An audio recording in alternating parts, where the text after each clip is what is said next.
मंगल मनोरथ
અખંડ બ્રહ્મ હોરી ખેલે હો મેરે પ્યારે ખેલે શ્વાસ શ્વાસ અખંડ બ્રહ્મ હોરી ખેલે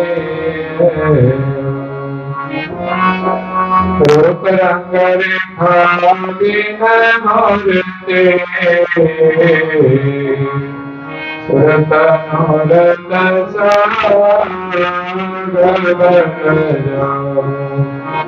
હરિગદયા કલયા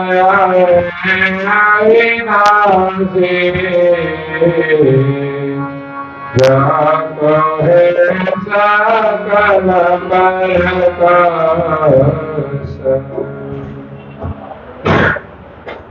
પ્રાય ભક્તજનો,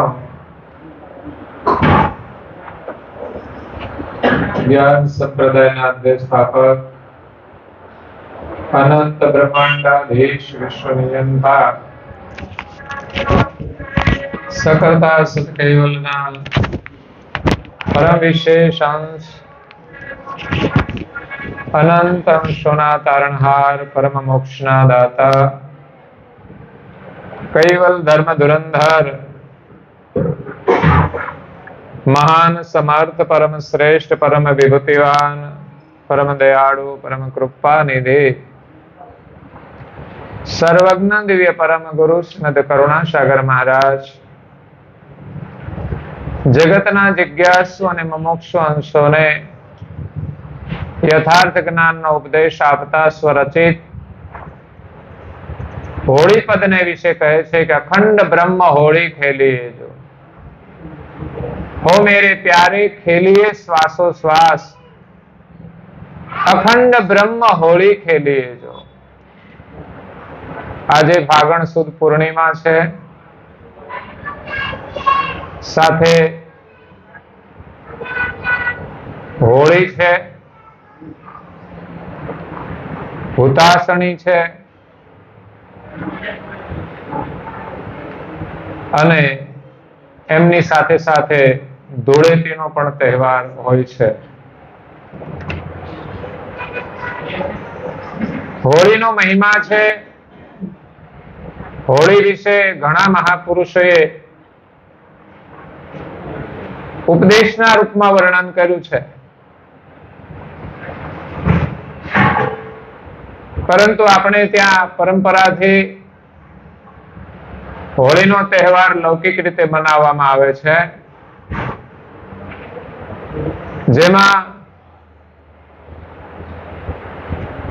છાણા અને લાકડા ભેગા કરી અને સાંજે હોળી પ્રગટાવવામાં આવે છે. પહેલા તો લોકો કોઈના છાપેલા થાણા હોય એના વાડામાંથી ચોરી લાવતા હતા અને કાં તો સ્વૈચ્છિક રીતે ઘરે ઘરે જાય, 5-5, 10-10 છાણા જે આપો આપે, લાકડા આપે. તો હજુ પણ એ પુરાતન પરંપરા ચાલે છે. આમ તો એમ કહેવાય છે કે હોળીનો સંબંધ પ્રહલાદના પ્રસંગ સાથે જોડાયેલો છે.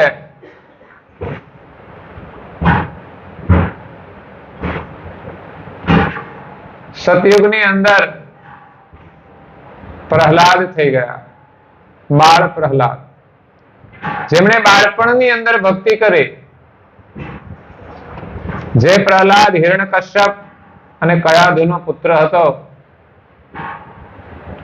હિરણ્યકશ્યપ રાક્ષસ હોવા છતાં એમને ત્યાં ભક્ત પ્રહલાદનો જન્મ થયો.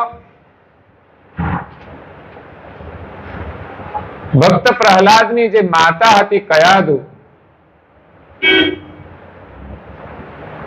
એ સંસ્કાર સંપન્ન હતી.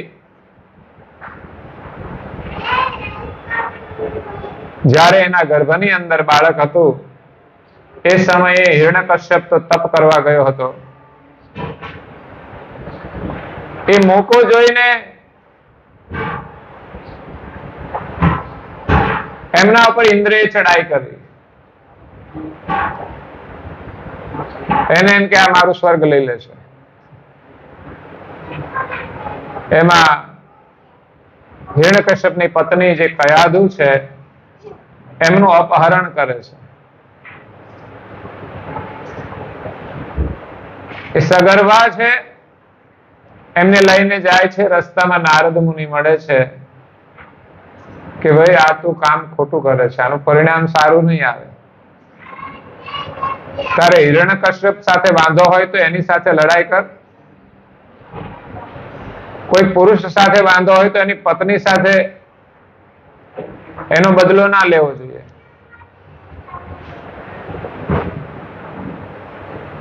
એટલે નારદ મુનિના કહેવાથી એમણે કયાધુને એમની પાસે છોડી દીધી. નારદ મુનિના આશ્રમમાં કયાધુ રહે છે. એમને સત્સંગ આપે છે, ભજન સ્મરણ કરે છે, અને એના પ્રભાવથી એ બાળક જન્મે છે. એ બાળક બહુ જ આહલાદક વાતાવરણમાં જન્મે છે. એનું જીવન પણ એક આહલાદ રૂપ હોય છે. એટલે એમનું નામ પ્રહલાદ પાડવામાં આવ્યું. તો બાળપણથી જ પ્રહલાદની અંદર ભક્તિના સંસ્કાર હતા. ગર્ભમાંથી સંસ્કાર મળ્યા હતા. સાથે સાથે જન્મ્યા પછી પણ એને વાતાવરણ એ જ મળ્યું. અને એના પૂર્વજન્મનો પણ યોગ હોય. નહીં તો ઘણી સંસ્કારી માતાઓ છે, છતાં પણ એટલા સંસ્કારી બાળકો ન પણ હોઈ શકે. કારણ કે કોઈ પણ વ્યક્તિનો જન્મ થાય છે એની સાથે મૂળ એના ગત જન્મના કર્મ જોડાયેલા હોય છે. બીજો માતા પિતાનો સંબંધ પણ કામ કરતો હોય છે. અને ત્રીજું જન્મ પછી જે વાતાવરણ મળે એ પણ અસર કરતું હોય છે. ભલે ગયા જન્મના કર્મ એના સારા ન હોય, માતા પિતાનો સંજોગ પણ ન હોય, પરંતુ વર્તમાન એને વાતાવરણ સારું મળી જાય તો પણ એનું જીવન ધન્ય બની જાય છે. પરંતુ આપણે તો બધો જ યોગ કરવા માટે પ્રયાસ કરવાનો છે. અને એટલે જ આપણે ત્યાં શ્રીમંત સંસ્કાર આપવામાં આવતા હોય છે કે ગર્ભમાંથી બાળકને સારા સંસ્કાર મળે. અને એ સમય દરમિયાન વિશેષ કરીને માતાઓ ધાર્મિક અનુષ્ઠાન કરે, ધાર્મિક પ્રવૃત્તિ કરે. કારણ કે ગર્ભાવસ્થા દરમિયાન સમય થયા પછી એમને કામકાજ પણ ઓછું કરવાનું હોય, ત્યારે વિશેષ ધાર્મિક ક્રિયાઓ કરે, સ્મરણ કરે, અધ્યયન કરે. તો એ રીતે પ્રહલાદનો જન્મ થયો. બાળપણથી ભક્તિ કરે છે. હિરણ્યકશ્યપ તપ કરીને આવે છે. શિવજી એને પ્રસન્ન થાય છે અને કહે છે વરદાન માગી લે. એને માગી લીધું. દિવસે ન મરું, રાતે ન મરું, પૃથ્વી પર ન મરું, આકાશમાં ન મરું, અસ્ત્રથી ન મરું, શસ્ત્રથી ન મરું.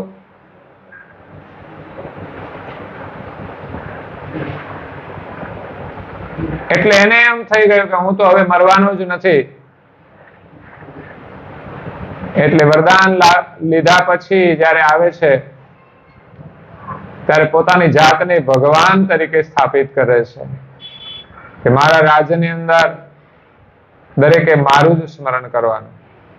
પણ એમને ત્યાં જે દીકરો હતો પ્રહલાદ, એ તો વિષ્ણુનું સ્મરણ કરતો હતો. અને વિષ્ણુ અને હિરણ્યકશ્યપ એ બંને દુશ્મન હતા.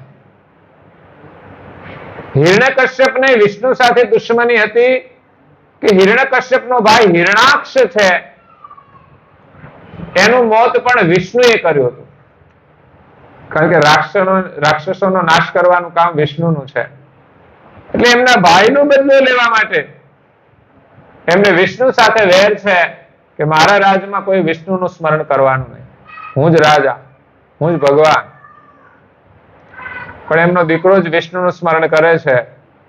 એમના દીકરાને તો એ રાક્ષસની જે પરંપરા હોય એમાં એ સંસ્કાર આપવા માટે મોકલે છે, પણ છતાં એની અસર પ્રહલાદને થતી નથી અને એ તો વિષ્ણુનું જ સ્મરણ કરે છે. છેવટે હિરણ્યકશ્યપ એટલો અકળાય છે કે એને મારવાના પ્રયાસો કરે છે કે આવો છોકરો મારે ના જોઈએ, મારા રાજ્યની અંદર મારા વિરુદ્ધ ચાલે, એ જીવતો રહે એના કરતા મરી જાય તો સારું. એટલે એના પાછળ ષડયંત્ર કરવામાં આવ્યા, એને ઝેર આપવામાં આવ્યું, છતાં પણ એનું મૃત્યુ ન થયું. એને વીછી સર્પની વચ્ચે રાખવામાં આવ્યો, છતાં પણ એનું મૃત્યુ ન થયું. એને પર્વતની ટોચ ઉપરથી ધક્કો મારવામાં આવ્યો, છતાં પણ એનું મૃત્યુ ન થયું.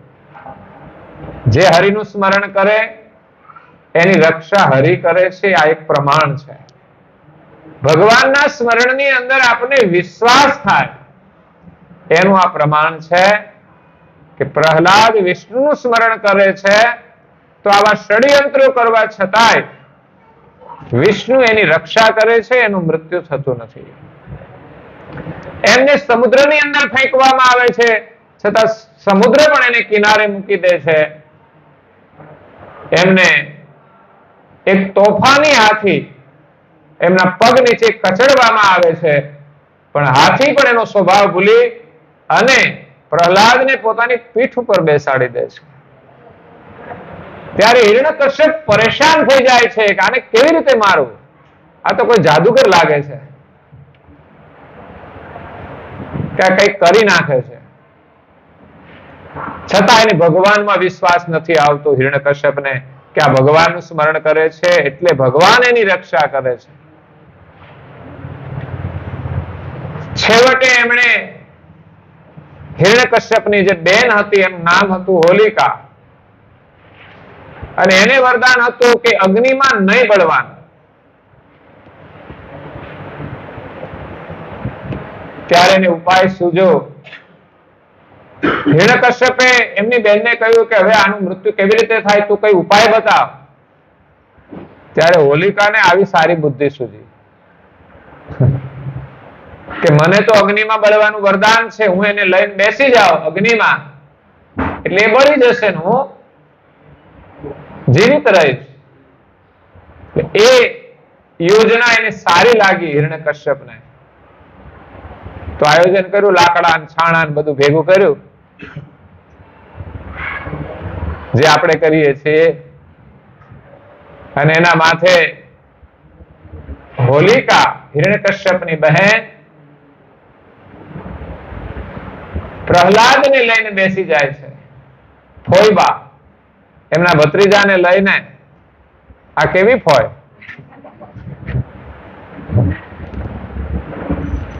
એટલે અગ્નિ તો મૂકવામાં આવ્યો, પણ એમ કહેવાય છે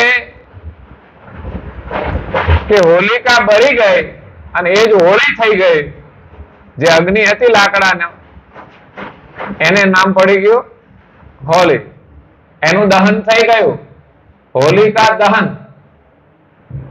એટલે હોલિકા જેવું કામ કરે એનું દહન થઈ જાય, અને પ્રહલાદ જેવું કામ કરે અગ્નિમાં બેસે તો પણ એને કઈ થાય. આમ તો કોઈ એવી પરિભાષા પણ કરી છે કે પ્રહલાદ રૂપી જીવ અને હોલિકા રૂપી આ શરીર અગ્નિમાં બળી જાય છે પણ ચૈતન્ય કશું થતું નથી. એટલે પ્રહલાદને કશું થયું નહીં. એટલે હિરણ્યકશ્યપ તો એનાથી પણ વધારે પરેશાન થઈ જાય છે.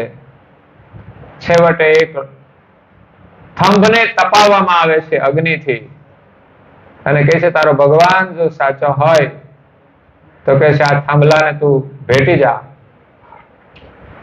કોણ ભેટે ભાઈ, બીક તો લાગે કે નહીં?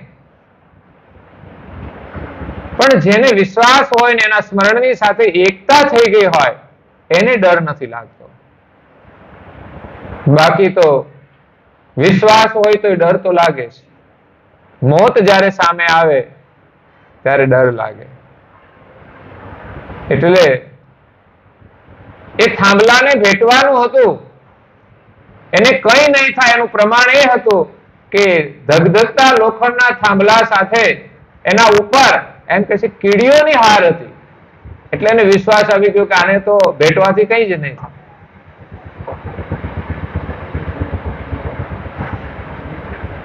અને ધગધગતો જે થાંભલો હતો એને ભેટવાનું હોય ત્યારે માત્ર કસોટી એટલી જ હોય કે ભેટવું કે ના ભેટવું. એ ભેટવા જાય જો એનું સત હોય, તપ હોય, સત્ય હોય તો ભેટે એના પહેલા એક ચમત્કાર થઈ જાય. એમાં પ્રહલાદના જીવનમાં એ અગ્નિના થાંભલાને ભેટે એ ભેગો થવા જાય છે ત્યાં એ થાંભલો ફાટે છે અને એમાંથી નરસિંહ રૂપ પ્રગટ થાય છે. વિષ્ણુનો નર અને સિંહ, એનું નામ નરસિંહ. આપણે પછી નામ પાડવા માંડ્યા નરસિંહ. એ સારું નામ છે, વિષ્ણુનું સ્વરૂપ છે પણ અડધું નર ને અડધું સિંહનું સ્વરૂપ છે. જો કે માણસે પણ એમ ભેગું કામ કરવાનું જ હોય છે, ક્યારેક સિંહ જેવું કામ કરવાનું હોય. તો નરસિંહ સ્વરૂપ લીધું. કેમ? તો કે એમને વરદાન હતું કે માણસથી પણ ન મરે ને પ્રાણીથી ન મરે, અસ્ત્રથી ન મરે ને શસ્ત્રથી ન મરે, રાત્રે ને દિવસે નહીં, પૃથ્વી પર નહીં, આકાશમાં નહીં. એ સમય એવો હતો કે સંધ્યાનો સમય હતો, રાત્રિ પણ નહીં ને દિવસ પણ નહીં. એને સંધ્યા કહેવાય. હવે એને આકાશમાં નહીં, પાતાળમાં નહીં, ત્યારે નરસિંહ સ્વરૂપે જમીનથી અધ્ધર રાખીને પોતાની પગની જાંઘ ઉપર રાખીને અસ્ત્રથી નહીં ને શસ્ત્રથી નહીં, ત્યારે એમના જે નોર હતા એ અસ્ત્ર પણ નથી અને શસ્ત્ર પણ નથી. એવી રીતે એની છાતી શીરી અને એનું મોત થયું. તો આ પ્રહલાદની જે કથા છે હોળી સાથે જોડાયેલી છે એમ માનવામાં આવે છે કે પરંપરા એમ ચાલે છે. અને હોળીના બીજા દિવસે ધૂળેટી આવતી હોય છે. તો જેમ રામરાજ આવ્યું, દશેરાએ રાવણનું દહન થયું, તેમાં થોડું અંતર પડ્યું છે, કારણ કે એ તો લંકાના દહન કર્યું રાવણનું, અને પછી ત્યાંથી આવતા એ 20 દિવસ નીકળી ગયા છે. વચ્ચે રામજી બધાને મળતા મળતા આવે છે. જ્યાં જ્યાં જેણે સેવાઓ આપી એમને પુનઃ દર્શન આપે છે અને આમંત્રણ પણ આપે છે. રામ રાજ્યની સ્થાપના થાય છે, એમાં બધાને એ પુષ્પક વિમાનની અંદર લેતા આવે છે. તો એ રીતે દિવાળી આવે છે રામ રાજ્યની સ્થાપનામાં, એમ હોળી પછી ધૂળેટી આવે છે. તો બધા આનંદ કરે છે અને એ રંગથી રમે છે. આમ તો ધૂળેટી તો ધૂળનું આવે છે બધું નામ, તો ધૂળેટી, ધૂળમાં આળોટે તો ધૂળેટી કહેવાય. પણ આપણે ત્યાં ધૂળેટીનો તહેવાર રંગોનો તહેવાર છે. લોકો એકાબીજા ઉપર રંગ ઉડાડી અને આનંદ કરે છે. એ રંગ શબ્દ બહુ મહત્વનો છે.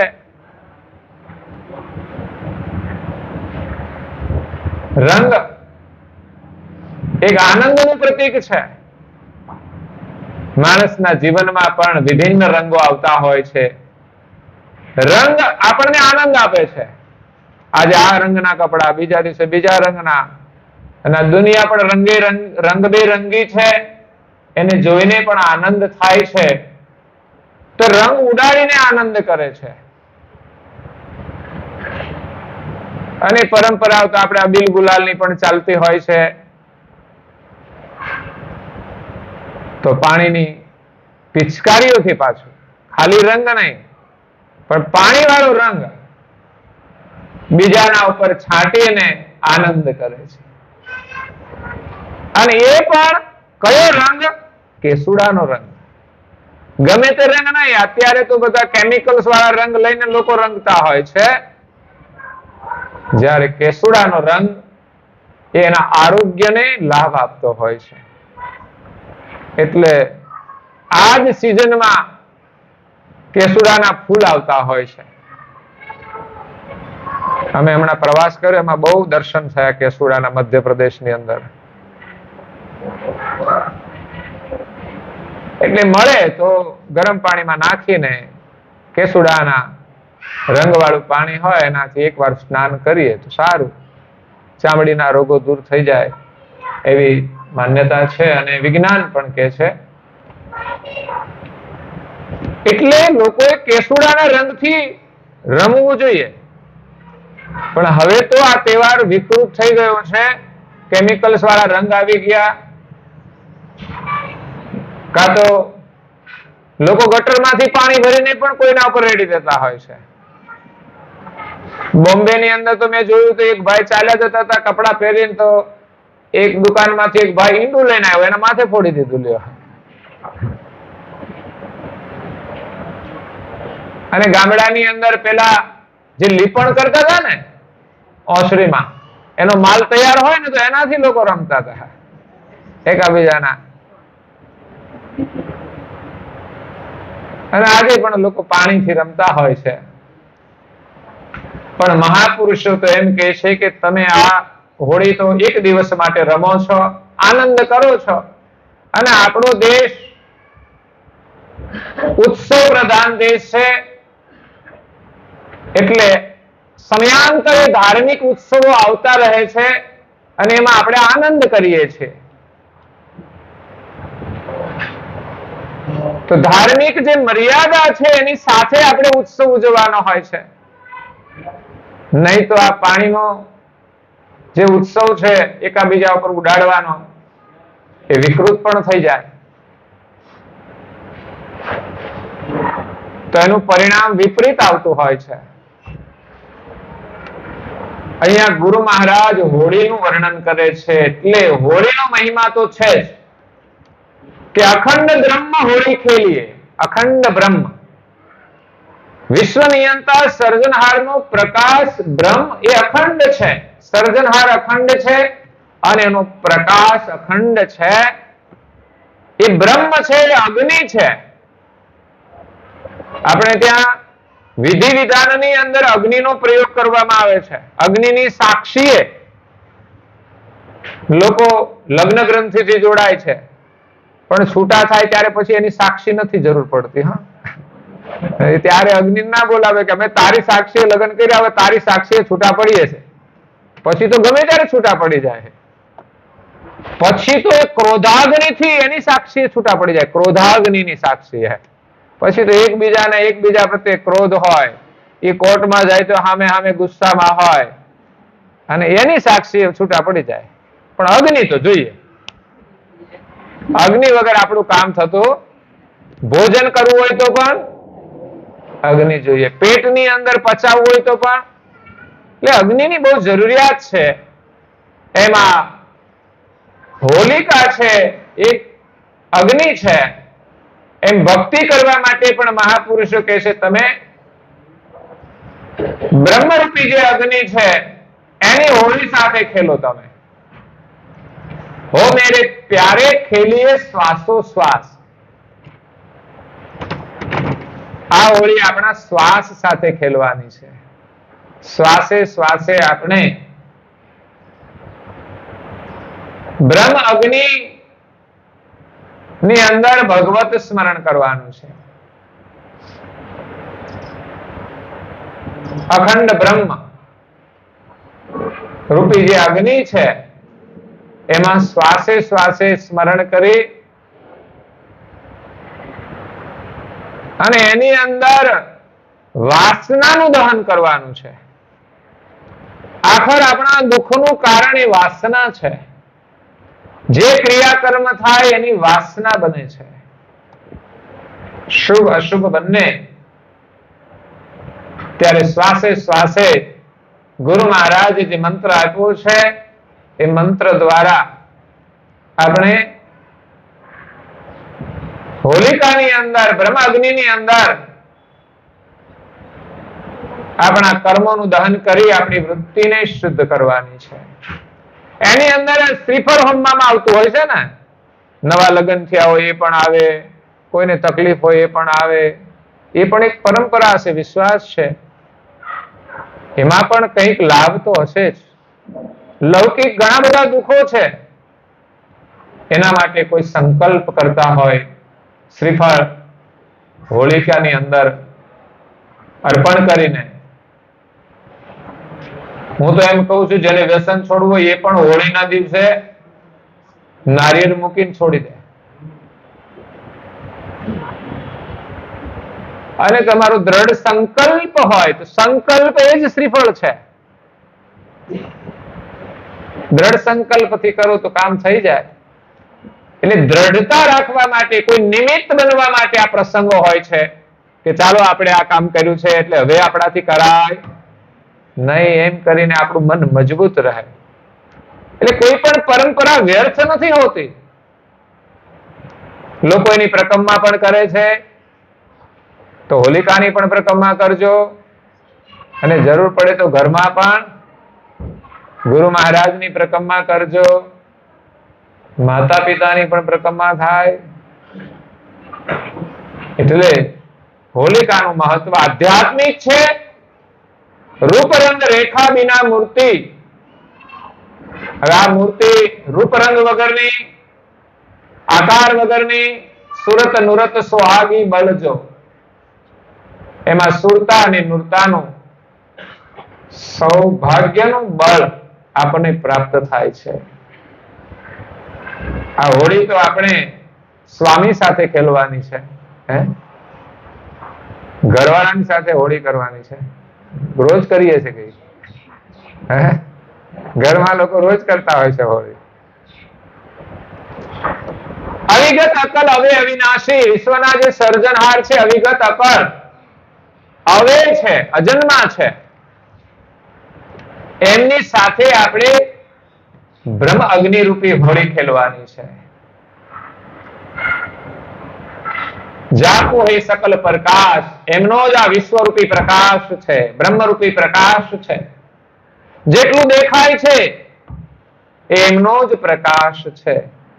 એમની ચેતના ન મળે તો આમાંનું કશું રહેતું નથી. સંત અનંત મિલે અનુરાગી. આ હોળી ખેલવા માટે તો અનેક સંતો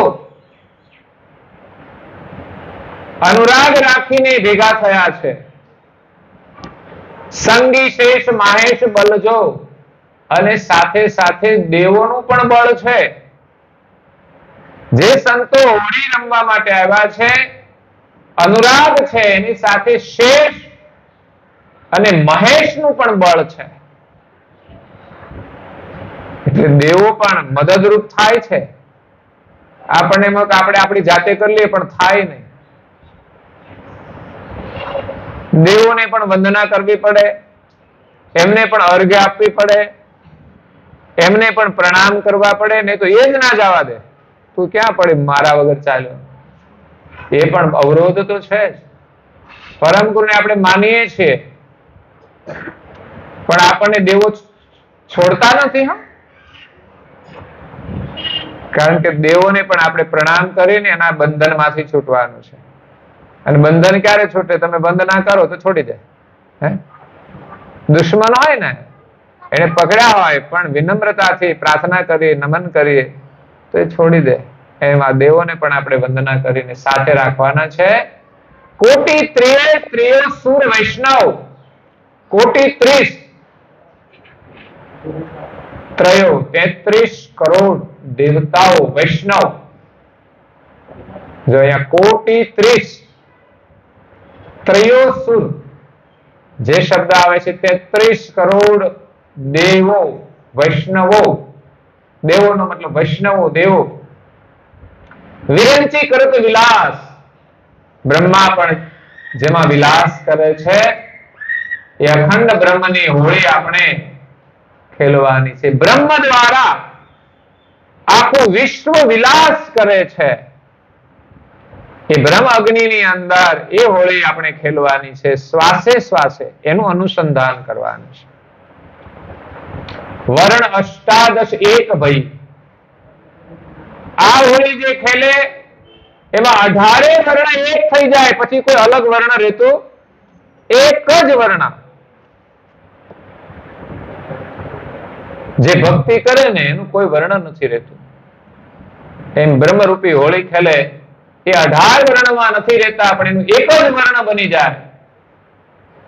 અને કહ્યું છે સદગુરુ શબ્દ સમાસ બળજો, એની અંદર સદગુરુના શબ્દોનું બળ હોય છે. એની અંદર જે સમાઈ જાય એને એના શબ્દોના બળથી એ આ બ્રહ્મ અગ્નિ સાથે હોળી ખેલી અને એનું સ્મરણ કરે છે. જુદા કોઈ રહે ન પાવે, પછી આ જગતમાં એ જુદા રહી શકતા નથી. જ્યાં સુધી માલિકથી જુદા છીએ ત્યાં સુધી આ દુનિયાની હોળી છે, પરંતુ આધ્યાત્મિક હોળી આપણે ખેલીશું તો આ હોળી રહેશે, દુનિયાની હોળી રહેશે નહીં. એટલે ગુરુ મહારાજે આપણે આધ્યાત્મિક હોળી ખેલવાનું કહ્યું છે. આત્મા તત્વ વિચાર, અને આત્મ તત્વનો વિચાર આવે છે. માત્ર આત્માને જ જોવાનો, આત્માનો જ વિચાર કે દરેકની અંદર આત્મા છે. આત્માનો વિચાર પોતાની અંદર પણ એ જ વિચાર અને બહાર પણ એક આત્મા જ દેખાય. આ બ્રહ્મની હોળી ખેલવાથી આપણે સર્વત્ર આત્મ દર્શન થાય. એ શ્વાસે શ્વાસે આપણે જો સર્જનહારનું સ્મરણ કરીએ તો એક આત્મ તત્વના દર્શન થાય છે. સર્વત્ર એક આત્મા દેખાય છે અને એક સર્જનહાર એની સાથે બ્રહ્મના માધ્યમથી એ હોળીનો આનંદ કરે છે. હોળીની અંદર તો લોકો નારિયેળના નાખ્યા હોય ને એમાંથી પછી કાઢીને એનું જે ટોપરું એના માટે લડતા હતા.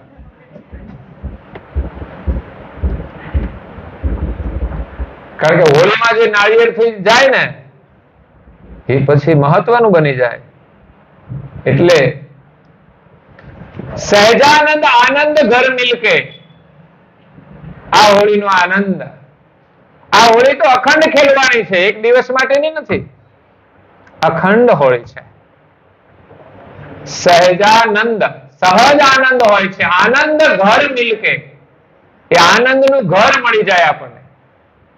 દુનિયામાં તો ક્યાંક ક્યાંક થોડો થોડો આનંદ છે. સારું ખાવાનું મળી જાય તો આનંદ, સારા કપડા પહેરીએ તો આનંદ, એવો થોડો થોડો આનંદ છે. પણ એમાં પાછા કેટલા લડાઈ ઝઘડા, મારામારી, મારું તારું, એમાં એ આનંદ રહેતો નથી. લડાઈ ઝઘડાની અંદર તો ખાવા પીવાનો આનંદ પણ છૂટી જાય, પછી હારા કપડા પહેરવામાં આનંદ ના આવે. ઘરમાં જો મનમેળ ના હોય કે ભગવત સ્મરણ ના હોય તો સંસારમાં એટલો આનંદ રહેતો નથી. સહેજ આનંદ આનંદ ઘર મિલકે, નિર્ગુણ શબ્દ વિભાસ બલજો. એની અંદર નિર્ગુણ જે શબ્દ છે એનો જે ભાસ છે એનું આપણી પાસે બળ હોય છે. મહાપુરુષોએ જે ઉપદેશ આપ્યો છે, જે શબ્દાતીત છે, જે આનંદ વાણીમાં વર્ણવી શકાતો નથી,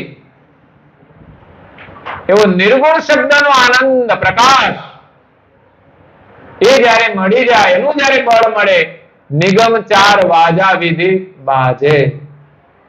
ચાર વેદ જે ચાર છે એ ચાર વેદ રૂપી વાજિંત્રો વાગે છે. પરા પશ્ચંતી મધ્યમાને વેખરી ચાર વાણી છે એના વાજા વાગે છે. ચંદાસુર જ્યોત પ્રકાશ, ચંદ્ર અને સૂર્યની જ્યોતિનો પ્રકાશ, યા તો જ્યોતિ પુરુષ નિરંજન એમનો પ્રકાશ આપણને દર્શન આપે છે.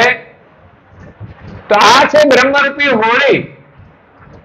જ્યારે આપણે ખેલીએ ત્યારે આ સંસારમાંથી આપણે છૂટી અને બ્રહ્મની હોળીના આનંદમાં પછી બીજો દિવસ એની સાથે જોડાય ધૂળેટીનો. મને લાગે છે કે આ હોળી આખી રાત હાલતી હોય છે. લોકો હુતા નથી હોતા, હા, 2-3 વાગ્યા સુધી લોકો એ દિવસે રમતો પણ રમતા હોય છે.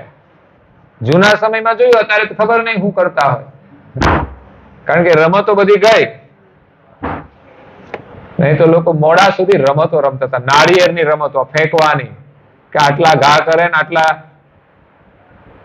આને વટી જવાનું, એ બધી રમતો રમતા. આખી રાત હોળી, પછી સવારે ધૂળેટી. જ્યારે આધ્યાત્મિક હોળી રમીએ, અખંડ બ્રહ્મ હોળી, તો એના પછી પણ ધૂળેટી આવે છે. જીવનમાં ધૂળેટી, કાયમને માટે ધૂળેટી. સંસારના તહેવાર એક દિવસ જ આનંદ આપે, એનો એ તહેવાર તમે રોજ રાખો પછી મજા નહીં આવે. હે, તે સંસારની બધી જ મજા એવી એક દિવસ માટેની મજા,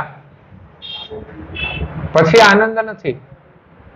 ખાવાની મજા તો કે થોડી વાર, પછી કોઈ એનાથી પણ સારું આપે ના ના જોઈએ. એટલે સંસારનો આનંદ થોડા સમય માટે છે, આ અખંડ આનંદ છે. અને કહે છે કે ભાર ડાળ પુષ્પ કે રંગ.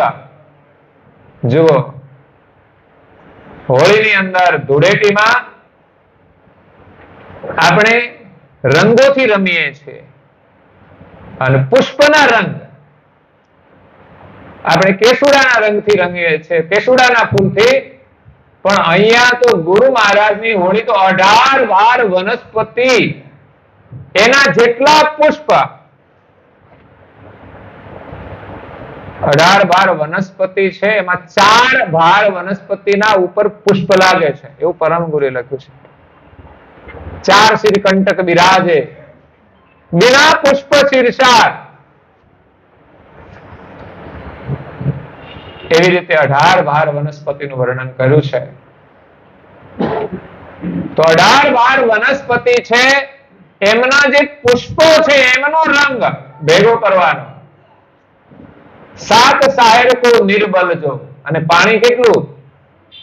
તો કે 7 સમુદ્ર છે, એટલું પાણી. એનાથી આપણે આ હોળી રમવાની. એમાં જેટલી વનસ્પતિ છે, એના ફૂલ છે, એનો રસ 7 સમુદ્રની અંદર ભેગો કરી અને આપણે આ હોળી રમવાની છે, ધૂળેટી રમવાની છે. વ્યોમ તત્વથી તો કરી પિચકારી, આકાશ રૂપી પિચકારી. સમુદ્રમાં તો ક્યાં હમાય? આકાશમાં જ હમાય ને. એ આપણા ઘરમાં કોઈ સાધનમાં ના આવે. આકાશ રૂપી પિચકારી છે, 7 સમુદ્રનું પાણી અને 18 વાર વનસ્પતિના જે પુષ્પો છે એનો રંગ ભેગો કર્યો છે. દીની ઓહંગ કેરે હાથ. હવે આ પિચકારી તો હાથમાં જ લેવાની હોય ને, તો આ સૃષ્ટિની વ્યવસ્થા તો છે જ. આકાશ છે, સમુદ્ર છે, 18 વાર વનસ્પતિ છે, અને ઓહંગ રૂપી હાથમાં અંશની જે જાણ છે એના દ્વારા આ પિચકારી ધારણ કરવાની. આ સમસ્ત આકાશ એને ધારણ કરવાનું છે. એની અંદર 7 સાયર છે, એની અંદર બધી જ વનસ્પતિઓના પુષ્પો.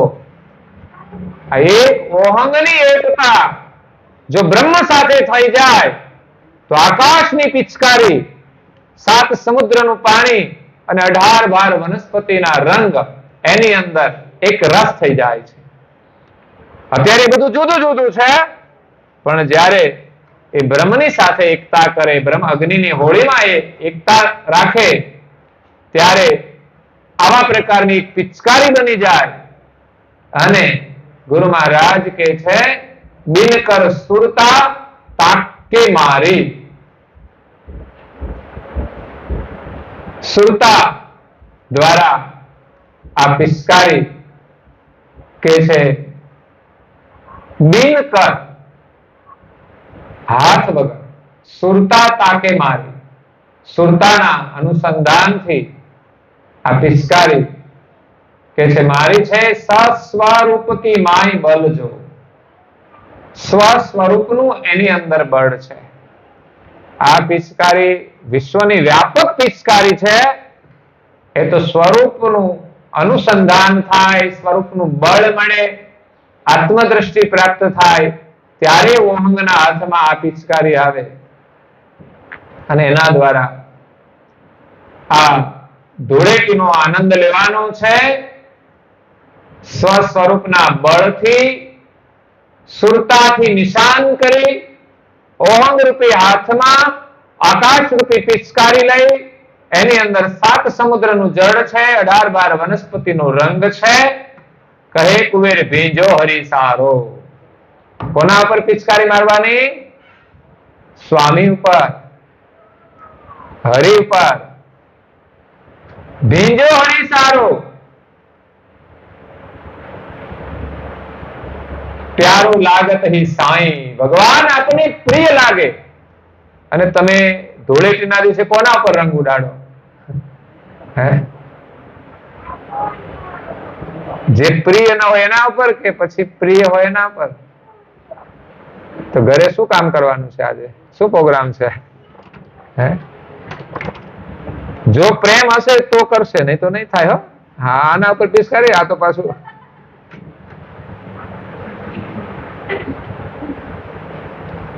આ તો જેના હૃદયની અંદર પ્રેમ હોય છે ને એને હંમેશા એ તો પિચકારી પ્રેમથી એકબીજાના ઉપર રંગ ઉડાડતા હોય છે. બીજાને પ્રેમ કરવો એ જ એક પ્રકારનો રંગ છે અને એ જ રંગથી આપણે રંગાવાનું છે અને એવી રીતે આપણે હરિને રંગવાનો છે, હરિના ઉપર આ રંગ ઉડાડવાનો છે. આપણે બધાએ એકમાત્ર હરિની સાથે આ હોળી ખેલવાની. આપણે ક્યાંય હોળી કરવાની જ નહીં, એ તો ઉપાધિ છે, સમજ્યા? આપણે અંદરો અંદર કરીએ છીએ ને પેલાને છોડીને, એટલે હોળી છે. બાકી તો આપણે બધાએ સાથે મળીને એક હરિની સાથે હોળી ખેલીને એમને ઉપર રંગ ઉડાડવાનો છે. બ્રહ્મ અગ્નિ રૂપી હોળી છે અને આપણે હરિ વધારે પ્યારો લાગે છે. જ્યારે લોકો રંગ ઉડાડે ને પછી એના ચહેરા જોઈને બધા ખુશ થઈ જાય છે. આહા, કેટલો સરસ લાગે છે. અમારે તો અહીંયા ઘણી વાર મેં જોયા છે કે બપોર સુધી હોળી ખેલે અને બપોરે જોઈએ તો બધા ભૂત જેવા લાગતા હોય, કારણ કે રંગ જેવા કર્યા હોય. એટલે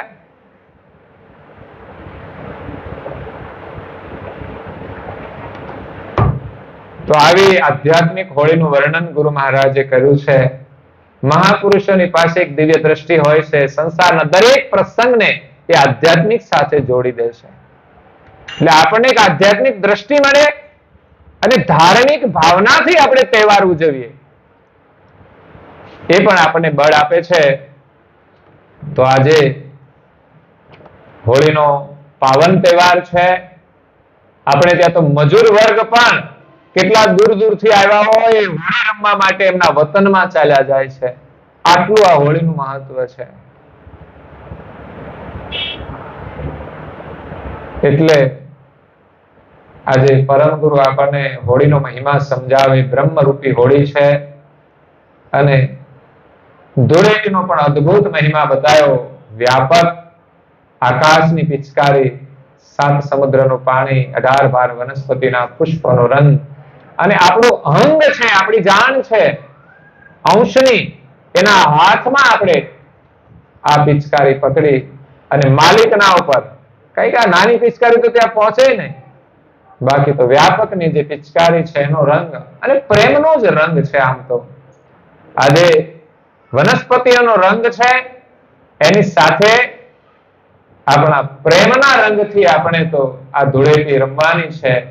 પેલો રંગ નિમિત્ત હોય છે, પણ એની સાથે આપણા પ્રેમના રંગથી આપણે આ હોળી રમીએ તો ઘરમાં પણ આપણે કાયમને માટે આવી હોળી રમી અને આનંદમાં રહેવાનું છે.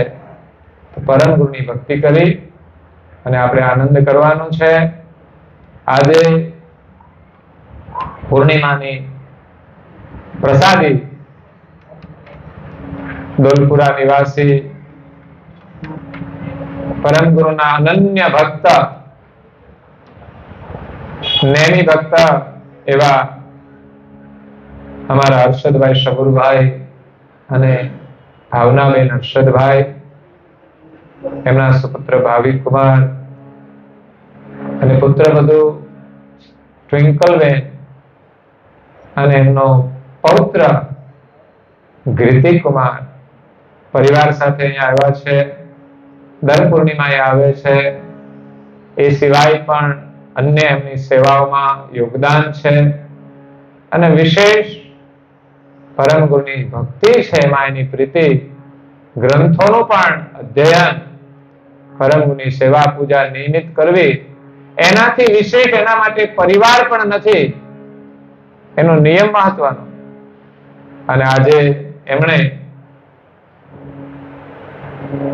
ફાગણ સુદ પૂર્ણિમા, હોળી એની ઉતાસની છે, એમની સેવા પ્રસાદી આપી છે. આજે આ હોળીની અંદર એમણે સેવા આપીને એક મોટી આહુતિ આપી છે. તો એનો સંકલ્પ પરમ ગુરુ પૂર્ણ કરે, એમના મનોરથ પૂર્ણ કરે, એમનો પરિવાર સુખી રહે, સંપન્ન રહે, એવી પરમ ગુરુના શરણમાં પ્રાર્થના. વિશેષ કથાનો સમય પૂર્ણ થાય છે, તો આપણે કથાને વિરામ આપીએ છીએ.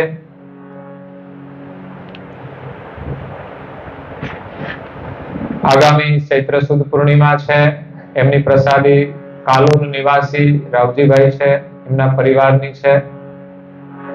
એના પછી વૈશાખ પૂર્ણિમા, મોટી પૂર્ણિમા છે,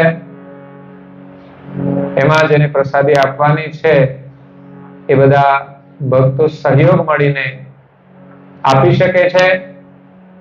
એટલે આ વર્ષની અંદર જે પરિવારોની અંદર દીકરા દીકરીઓના લગ્ન થયા છે, એમની પણ પ્રસાદીઓ છે. એટલે આપણી પૂર્ણિમાની પ્રસાદીમાં 15,000 નો ખર્ચ થતો હોય છે.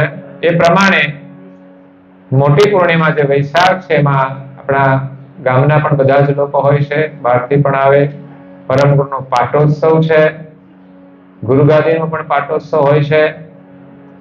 એની સાથે સાથે મારો દીક્ષા વિધિ પ્રસંગ પણ વૈશાખ વદ ત્રીજ આવે છે, પણ આપણે વૈશાખ પૂર્ણિમા સાથે એમને જોડીએ છીએ. એ પ્રમાણે વૈશાખ પૂર્ણિમા એ આપણા માટે મોટી પૂર્ણિમા છે. તો એ મોટી રસોઈ છે, એમાં પણ જેને સહયોગ આપવો હોય, એક રસોઈની દ્રષ્ટિએ 15,000 પણ આપી શકે, અને આખી રસોઈ હોય તો જે ખર્ચ થાય તે હોય છે. એટલે એક દાતા ના હોય તો આપણે સહયોગી દાતાના માધ્યમથી એ પ્રસાદીનો લાભ લઈએ છીએ. તો અવશ્ય તમે આ સત્સંગનો લાભ લેવા માટે પધારજો. આગામી ચૈત્ર સુદ પૂર્ણિમા હનુમાન જયંતિ છે. એ સિવાય તો આપણને બધાને ખબર જ છે કે એક મોટું સેવા યજ્ઞ ચાલે છે. આમ તો જેઠોલી ગામમાં તો ઘણું ખરું કામ આપણું પૂર્ણ થઈ ગયું. હમણાં એક નવી આપણે વ્યવસ્થા મંદિરમાં ઊભી કરી છે, અને એ છે સોલાર પાવર, ઇલેક્ટ્રિક. પાણી સોલાર તો છે જ, પણ ઇલેક્ટ્રિક સોલાર માટે આપણને સેવા મળી છે. અને એના મુખ્ય યજમાન છે જેઠોલી ગામના હાલ અમેરિકા નિવાસી, એમના 4 દીકરાઓ છે. એક દીકરો અહીંયા રહે છે અને 3 પરદેશમાં રહે છે. ડાયાભાઈ બાબરભાઈ અને હરખાબેન ડાયાભાઈ, એમના તરફથી આપણને 2 લાખ રૂપિયા તેમણે આપી દીધા છે. કે 2.5 લાખનો પ્રોજેક્ટ હતો, પણ એમાં થોડો વધારો કર્યો, એટલે લગભગ 2-2.5 લાખ ઉપર થયું છે. એમાં સહયોગી દાતા તરીકે જે સોલાર ફિટ કરે છે આપણા ગામના છે અક્ષુકુમાર રમેશભાઈ છે ને, રમેશભાઈ, અને એમના માતૃશ્રી લીલાબેન, એમના તરફથી પણ આપણને સેવા આપવા માટે નિવેદન કર્યું છે કે ભાઈ હું સોલારની સેવા કરું છું, તો મંદિરનું સોલાર ફિટ થાય છે, તો એને જે કઈ વિશેષ સેવા હશે, એનું સ્ટેન્ડ છે, બીજી વસ્તુઓ છે, એ મારા તરફથી કરીશ, એટલે તમને એટલો ખર્ચ ઓછો થશે. એટલે સોલાર સેવા ફિટિંગ થઈ ગયું છે, લગભગ અઠવાડિયા 10 દિવસમાં એ પાવર આવશે. એટલે દર વર્ષે આપણે જે લાઇટ બિલ હતું એ પણ આ ડાયાભાઈ આપણને દર વર્ષે 25,000 રૂપિયા આપતા હતા. એમાં ખૂટતા તો આપણે ઉમેરી દેતા. તો હવે એમણે આખી સોલારની સેવા જ આપી દીધી, એટલે આપણા માટે મંદિરની લાઇટ બિલની સેવાના આજીવન દાતા એ મુખ્ય યજમાન ડાયાભાઈ બાબરભાઈ પટેલ રહેશે અને સહયોગી દાતા છે અક્ષયકુમાર રમેશભાઈ એ પરિવાર રહેશે. ગામના લોકોએ એ નિમિત્તે સહયોગ આપ્યો છે, પણ એ તો આપણે મંદિરમાં સેવા લીધી છે અને મંદિરના સેવા કાર્યની અંદર એ પૈસાનો ઉપયોગ આપણે કર્યો છે. એટલે આ એક હતી સોલારની સેવા. દર વર્ષે આપણને મંદિરનો જે અખંડ દીપક ચાલે છે એમાં 25,000 નું યોગદાન હાલ અહીંયા પધાર્યા છે, એટલે પુનઃસ્મરણ કરીએ છીએ. મૂળ સોનારિયાના છે, સુરત નિવાસ કરી અને અત્યારે હાલ અમેરિકા રહે છે એવા ભીખાભાઈ વલ્લભભાઈ ડોબરિયા, એમના સુપુત્ર મેહુલકુમાર ભીખાભાઈ ડોબરિયા પરિવાર તરફથી આપણને એ સેવા મળે છે. હમણાં અમે નર્મદાની પરિક્રમા કરી, 20 દિવસનો જે કંઈ ખર્ચ હતો એ પણ એમણે કરીને અમને અનેક મહાત્માઓના દર્શનનો લાભ આપ્યો છે. એ બહુ અદ્ભુત લાભ હતો કે નર્મદાના કિનારે વિશેષ મહાપુરુષોએ આશ્રમ કરી તપસ્યાઓ કરીને નિવાસ કર્યો છે. આખી નર્મદા એક તપોસ્થલીથી ભરેલી છે, એટલે લોકો તો ચાલીને પરિક્રમા કરતા હોય છે, પણ સંભવ ના હોય તો હવે વાહનોની પરિક્રમા પણ નિરંતર ચાલે છે. તો અમને એમના દ્વારા એમણે લાભ આપ્યો છે, એટલે એમને પરિવારને પણ ખૂબ ધન્યવાદ છે. પરમ ગુરુના ખૂબ આશીર્વાદ છે, એમની કૃપા એમના પર વરસતી રહે એવી પરમ ગુરુના શરણમાં પ્રાર્થના છે. વિશેષ મેં કહ્યું તેમ આપણો મુખ્ય પ્રોજેક્ટ હવે રહ્યો છે કે બધાએ એમાં બરાબર જોર કરવાનું છે. અત્યાર સુધી તો ટુકડે ટુકડે ઘણી બધી સેવાઓ આપીને આપણે ડેવલપ કર્યું છે, પરંતુ એક મોટું સેવાનું કાર્ય આપણે કરી રહ્યા છીએ. કદાચ અમારું મોટું આ લાસ્ટ કાર્ય છે, પછી જે કાર્યો થશે એમાં કોઈ આગ્રહ નહીં હોય, સ્વૈચ્છિક રીતે બધા સહયોગ આપે અને સેવા કાર્યો થતા રહેતા હોય છે. જેમ બાળકો માટે ચોપડા છપાવીએ તો લોકો સ્વૈચ્છિક રીતે આપતા હોય છે, એમ સેવા કાર્યો તો જીવનમાં ચાલ્યા જ કરે. આપણે પણ સેવા યજ્ઞની અંદર દર વર્ષે આપણી જે કઈ આવક હોય એમાંથી સેવા યજ્ઞમાં આહુતિ આપવી જ જોઈએ. પરંતુ આ વર્ષે મારું નિવેદન છે, કે વર્ષ ઉપર થઈ ગયું છે, અમે ભૂમિ પૂજન કર્યું એમને, પરંતુ આ વર્ષ આપણા માટે હવે ખાસ છે કે હવે આ વર્ષે તો જેમના પણ નામો બાકી હોય એ પોતાનું નામ તો અવશ્ય નોંધાવી દે. કદાચ 6 મહિને, વર્ષે, મોડા મોડું 2 વર્ષે આપણે અનુકૂળતા થાય ત્યારે સહયોગ આપજો. અને એ મંદિરનો પ્રોજેક્ટ સોનારિયા, તાલુકો જિલ્લો અમરેલી છે, ત્યાં પરમ ગુરુનું એક ઐતિહાસિક અને ભવ્ય મંદિરનું નિર્માણ થશે, જેના માધ્યમથી પરમ ગુરુની પહેચાન બનશે, પરમ ગુરુનો પ્રચાર થશે અને સંપ્રદાયનું એક વિશેષ સ્થાન બનશે. એક પરમ ગુરુની પ્રેરણાથી થઈ રહ્યું છે, એટલે જેમાં સહયોગ આપવાનો પણ આપણને એક મોકો મળ્યો છે.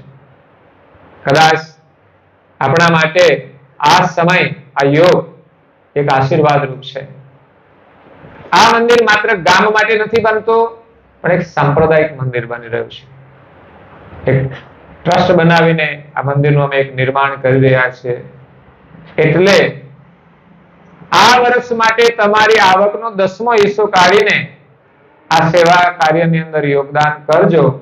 પરમ ગુરુના આશીર્વાદથી તમને અનેક ગણું મળશે, અને આપણને મળ્યું છે એમની કૃપાથી જ મળ્યું છે એમ સમજીને ગૌરવપૂર્વક આપણા ધર્મ માટે આપણે સહયોગ કરીએ. આપણા માટે એક અમૂલ્ય અવસર છે. મને તો વિશ્વાસ છે કે હું અહીંયા આવ્યો ત્યારે ફળિયામાં એકેય ગાડી નહોતી, એક જ ગાડી હતી અમારા સુબોધભાઈના ઘરે. અત્યારે લગભગ ઘરે ઘરે ગાડીઓ આવી ગઈ. આટલો વિકાસ થયો છે, આટલા લોકો સુખી થયા છે, સંપન્ન થયા છે. તો સેવાની અંદર આપણને જ્યારે યોગ મળે ત્યારે એ લાભ લઈ, આશીર્વાદ લઈ અને પરિવાર સાથે આપણે પરમ ગુરુના આશીર્વાદ પ્રાપ્ત કરીએ. તો એક મોટો સેવા યજ્ઞ છે. 3 કરોડનો પ્રોજેક્ટ છે. હતો બેનો, પણ લાગે છે કે મોંઘવારી વધતી જાય છે, એટલે એની અંદર લગભગ મિનિમમ 3 કરોડનો ખર્ચ થઈ જશે. એટલે હું વારંવાર કહેતો હોઉં છું કે કાર્યના પ્રમાણે આપજો. નાનું કાર્ય હોય તો ના પણ આપવું પડે. આજે સોલાર નું હતું તો એક દાદા આપી દેતો તો કામ પતી ગયું. એમ આ બહુ મોટો પ્રોજેક્ટ છે એટલે પ્રોજેક્ટના પ્રમાણમાં તમે સહયોગ કરો. બીજી તમારી ક્ષમતા પ્રમાણે તમે સહયોગ કરો. અને ત્રીજું પરમ ગુરુમાં શ્રદ્ધા અને વિશ્વાસ રાખીને આશીર્વાદ મેળવવા માટે તમે સહયોગ કરજો. મને તો વિશ્વાસ છે તમે આપશો, તમે ધન્ય બની જશો. અને મારી પણ શુભકામનાઓ છે. હમણાં જ ગયા જ મહિને હજુ અમારા ડોક્ટર અજય કુમાર અને મિતુલ કુમાર એમના માતૃશ્રી બેઠા છે, મધુબા, એમણે જાહેરાત કરી કે અમારા તરફથી 51,000 રૂપિયા મંદિરની અંદર અમે સેવા લખાવીએ છીએ. પણ મેં કીધું ના, ઓછી પડશે. એટલે પછી કે સારું 1,00,000 લખી દો. મને ખબર હોય બેકગ્રાઉન્ડ ને એટલે હું કહું કે તમારી ઇન્કમ હોય એનો 10મો ભાગ તમારે આપવાનો છે. 1 મહિનાની સેવા કરવાની છે. એટલે મેં કીધું કઈ વાંધો નહીં, ચાલો એટલું આપણે લખી દઈએ છીએ. પછી આગળ પાછું વિચારીશું, પૂર્ણ થતા થતા કઈ જરૂર લાગશે તો ફરી ઉઘરાણી કરી લઈશું. પણ અત્યારે 1,00,000 રૂપિયા એમના ગયા મહિને જ એમણે આ સેવાની અંદર જાહેરાત કરી છે. પરમ ગુરુના આશીર્વાદથી એ મધુબા હતા, એમના દીકરાઓ નાના હતા ત્યારે એ ગંગા સ્વરૂપ થયા. પરિસ્થિતિ સંપૂર્ણ ગરીબ હતી, માત્ર થોડી જમીન હતી એ બીજી કોઈ આવક જ નહોતી છોકરાઓની. એ પરિસ્થિતિમાંથી અત્યારે પરમ ગુરુના આશીર્વાદથી એટલા સુખી સંપન્ન છે. બંને દીકરાઓ ભણી ગણીને એક શિક્ષક થયા છે, એક ડોક્ટર બન્યા છે, શિક્ષકના ઘરે શિક્ષિકા છે. હવે કોઈ ટેન્શન. અને ભાવિ પેઢી છે એ પણ સારું ભણે છે. એટલે વિશેષ ભૌતિક સુખની સાથે ભક્તિનું સુખ મળે એના માટે આ સેવાઓ કરવાની છે, આશીર્વાદ લેવાના છે. અને મધુબાની શ્રદ્ધા બહુ અદ્ભુત છે. શરીર ચાલે નહીં તો પણ ગમે તે પરિસ્થિતિમાં આવે છે અને અહીંયા લગભગ 15 મિનિટ ઉભા જ પ્રાર્થના કરે છે. હવે બાળકોને એ જ આશીર્વાદ મળતા હોય છે. અને હું તો વિચારું કે એના અંતરમાં નીકળતી જે પ્રાર્થના છે ને એ શીખવાની છે. પણ એ તો સાયલેન્ટ હોય છે, બોલ્યા વગરની પ્રાર્થના હોય છે. એને પોતાની શ્રદ્ધાથી જે અનુભવ થયો હોય ને એ પ્રાર્થના જ આશીર્વાદ રૂપે મળતી હોય છે. બહારની પ્રાર્થના તો આપણે કરીએ પણ અંતરની જે પ્રાર્થના છે એ બાળકો માટે આશીર્વાદ રૂપ હોય છે, પરિવાર માટે આશીર્વાદ રૂપ હોય છે. તો 500 રૂપિયાથી માંડી જે મજૂરી કરે છે ને એવા લોકો 500 રૂપિયાથી માંડીને અમારા મોટા 25 અને 50 લાખ સુધીના દાતાઓ છે, ક્ષમતા અનુસાર. એટલે કોઈ કેટલા લખાવે છે આપણે નહીં જોવાનું, આપણે પરમ ગુરુએ કેટલું આપ્યું છે અને આપણે કેટલું આપવું જોઈએ અને આપણને જેનો લાભ મળવાનો છે એ પ્રમાણે આપણે સેવા કરવાની છે. તો તનથી, મનથી અને ધનથી. અત્યારે મંદિર નિર્માણ થઈ રહ્યું છે તો માત્ર પૈસા આવે એટલે ઊભું નથી થઈ જતું, પણ ત્યાં જે નિર્માણ કાર્ય ચાલુ છે એમાં જે સતત હાજરી આપવી પડે એ પણ એક બહુ મોટું મહત્વનું યોગદાન છે, ભક્તિનું યોગદાન છે. અને એમાં અમારે અહીંયા આવ્યા છે આજે રવજીભાઈ છે, એ સંચાલન કરે છે. ત્યાં રમેશભાઈ છે, મનુભાઈ છે. અને હમણાં 1 વર્ષની સેવા આપવા માટે આવ્યા છે અમેરિકાથી કે ચાલો જેટલી સેવા અહીંયા રહી જરૂર પડે એટલી થાય એટલી કરવાની. એટલે અહીં રહે તો આપણે 2 સેવાનો લાભ મળે, એક તો શરીરની સેવા અને બીજી આર્થિક સેવા. કારણ કે અહીં રહે એટલે વધારે મહેસૂસ થાય કે અહીંયા તો બહુ જરૂર છે, મોટો ખાડો છે. એટલે 1 વર્ષનો બહુ મોટો લાભ છે. અને વિશેષ ગુરુ આજ્ઞાનું પાલન મહત્વનું છે, ગુરુનું સાનિધ્ય મહત્વનું છે અને એ જ મોટા આશીર્વાદ છે. પરમ ગુરુના આશીર્વાદથી જ એમને ત્યાં દીકરાના ઘરે દીકરાનો જન્મ થયો 7-8 વર્ષે અને એનું નામ પણ કુબેર રાખ્યું છે. અને આપણે જે જગ્યા છે એનું નામ પણ કુબેર સંસ્કાર ધામ રાખ્યું છે. અને અહીંયા બીજો કુબેર પણ એક બેઠો છે, એ પણ પરમ ગુરુના આશીર્વાદથી નામ રાખ્યું છે કુબેર. તો તમને બધાને ખૂબ ખૂબ આશીર્વાદ છે. તમે ઘણા બધા સહયોગ આપો છો. સાંસારિક જીવન બહુ ખર્ચાળ છે, મને ખબર છે. અત્યારે ભણતર પણ ખર્ચાળ છે, એમાંથી આપણે સહયોગ કરવો ઘણું કઠિન પણ હોય છે. પણ હું તમને નિવેદન કરું છું કે તમે ખોટા ખર્ચ કરો ને તો સરળ છે, ખોટા ખર્ચા બંધ કરો ને તો સરળ છે. એટલે જેટલો ખોટો ખર્ચ એટલો બચાવીને તમારે સેવા કાર્ય કરવાનું, વધારાનું કંઈ જ નહીં. તો તમને બધાને પરમ ગુરુના ખૂબ આશીર્વાદ, સેવા કરવાની ખૂબ શક્તિ પ્રદાન કરે અને પરમ ગુરુના આશીર્વાદથી તમારો પરિવાર સુખી અને સંપન્ન રહે એવી શુભકામના સાથે અહીંયા મારી વાણીને વિરામ આપું છું. અસ્તુ સત્કેવલ સાહેબ. અને અંતમાં એક સેવા આપણે વ્યક્ત કરી છે મંદિર માટે કે મારે પરમ ગુરુની મૂર્તિ છે એ પ્રતિષ્ઠા થાય એનો ખર્ચ આપવો છે. એટલે અત્યારે તો અંદાજે તો એમ કે 5-1 લાખ રૂપિયા કે છે જમા કરાવી દો એવી એમણે એક રજૂઆત કરી છે. એ પણ પરદેશથી આવ્યા છે, કદાચ સોનારીયા પણ આવશે અનુકૂળ થાય તો એમની પણ એક સંભાવનાઓ છે આપણને સેવા મળવાની. અને જે ખર્ચ થશે કદાચ 5 થાય ને કદાચ વધારે થાય તો પણ આપી દે એવા માણસ, પણ અંદાજે એનું બજેટ 5-1 લાખનું રહેશે. તો આપણે એમને પણ તાલીઓથી વધાવીએ.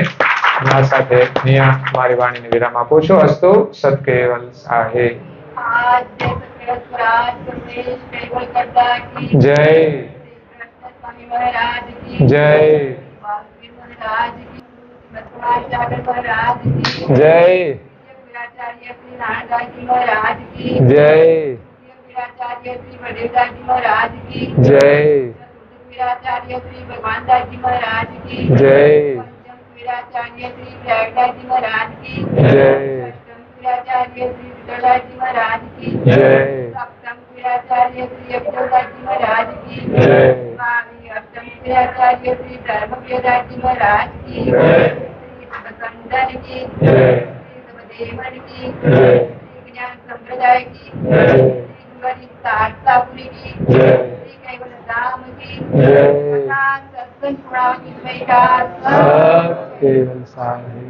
पूज्य श्री परम गुरु श्रीमद करुणा सागर महाराज की, पूज्य श्री नारायण दास जी महाराज की, पूज्य श्री सब कुबेराचार्य महाराज के, श्री सब संतन के, श्री सब देवन के, श्री ज्ञान संप्रदाय के, श्री कायम पंथ के, श्री गगन मढ़े के, श्री निर्गुण धुणे के, श्री मुक्त द्वार के, श्री ब्रह्म क्षेत्र के, श्री सच्चिदानंद शाखा के, श्री अचंत अखाड़ा के, श्री अविगत गादी के, श्री भाल तिलक के, श्री रसोई करावे उनके, श्री उनके माता पिता के, श्री उनके बाल गोपाल के, श्री उनके गुरु गोविंद के, श्री गुरु गादी सारसापुरी के जय,